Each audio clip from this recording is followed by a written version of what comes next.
একজন রাজনৈতিক বিশ্লেষক হিসেবে সমসাময়িক আমরা যেমনটা দেখছি জাতীয় প্রেস ক্লাব অভিমুখে ইবতেদায়ী স্বতন্ত্র শিক্ষকরা তাদের যে প্রাণের দাবি জাতীয়করণ দাবি নিয়ে বেশ দশম দিন পর্যন্ত তারা এখানে অবস্থান করছিলেন। এরপর তারা কিন্তু পদযাত্রার অংশ হিসেবে শাহবাগ দিকে রওনা শুরু করছিল। আমরা দেখছিলাম পুলিশই তাদের উপরে লাঠিচার্জ এবং জলকালামার নিক্ষেপ।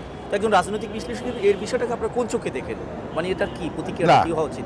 একটা গণতান্ত্রিক দেশে, বর্তমান স্বৈরাচার মুক্ত বাংলাদেশে বিভিন্ন বঞ্চিত মানুষ তাদের যৌক্তিক দাবি থাকাটা স্বাভাবিক, কিন্তু এভাবে সেই ফ্যাসিবাদ আমলের মতো কোনো কারণ ছাড়াই সাধারণ আলেম ওলামাদের প্রতি লাঠিচার্জ বা তাদের প্রতি নির্যাতন, এটা আমাদের পক্ষে, আমরা কখনো এটাকে সমর্থন করি না এবং এটা অমানবিক।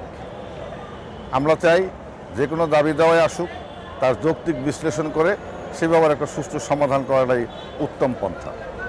আরেকটা বিষয় আমরা যেমনটা দেখছি যে এই যে রেল শ্রমিকরা তারা যে কর্মবিরতি দিয়েছে, কিন্তু সাধারণ যে যাত্রী সেখানে যে তারা যে একটা হয়রানির মুখ হয়েছে এবং একটা যে কিছু যাত্রী কিন্তু ক্ষুব্ধ হয় যে টিটির পরে অফিস ভাঙচুর বা কিছুটা উত্তম মধ্যম, এই বিষয়গুলো কি এটা আসলে কোন দৃষ্টি দেখেন? যারাই বা কর্মবিরতি দিছে এটা তারা কতটুকুই মানে বাস্তবিক পক্ষে এটা সমর্থন করেন কিনা?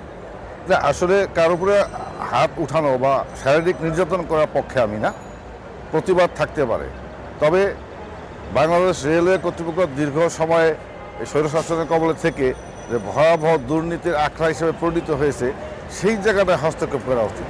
এই দুর্নীতি নির্মূলের পক্ষে যথাযথ ব্যবস্থা নেওয়া উচিত।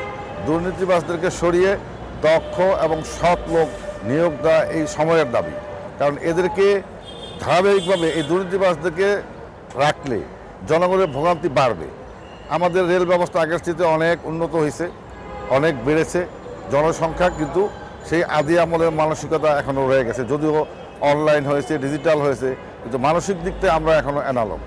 এর ডিজিটালের সুফল পেতে গেলে দক্ষ এবং সৎ কর্মী বাহিনী দরকার। এই জন্য রেলকে ঢেলে সাজানো দরকার। এই যাদের বিরুদ্ধে দুর্নীতির অভিযোগ আছে তাদেরকে পর্যায়ক্রমে সরিয়ে সেখানে এবং বর্তমান আধুনিক দেশপ্রেমিক নতুন নিয়োগ দেওয়া একান্ত প্রয়োজন বলে আমি মনে করি। আচ্ছা, ওই আপনার হচ্ছে রেল উপদেষ্টা সেখানে গিয়েছিলেন এবং বলেছেন যে যদি রেল বন্ধ থাকে আমরা হচ্ছে বিআরটিসি বাস সার্ভিস চালু করে রেল যাত্রীদের পরিবহন করব। এটা কি সম্ভব আসলে? না, রেলের যে চাহিদা বা রেলের যেই সুযোগ সুবিধা, রেলের ধারণ ক্ষমতা, এটা বাস দিয়ে পূরণ করা কোনোদিনই সম্ভব না। তো উচিত হবে তাদেরকে দ্রুত কর্মস্থলে যোগদান করার কঠিন নির্দেশনা দেওয়া। যারা অমান্য করবে তাদেরকে প্রয়োজনে চাকরি থেকে বহিষ্কার করা উচিত, কারণ জনগণকে জিম্মি করে এই ধরনের দাবি দেওয়া আদায়ের পক্ষে আমি মনে করি না। আচ্ছা,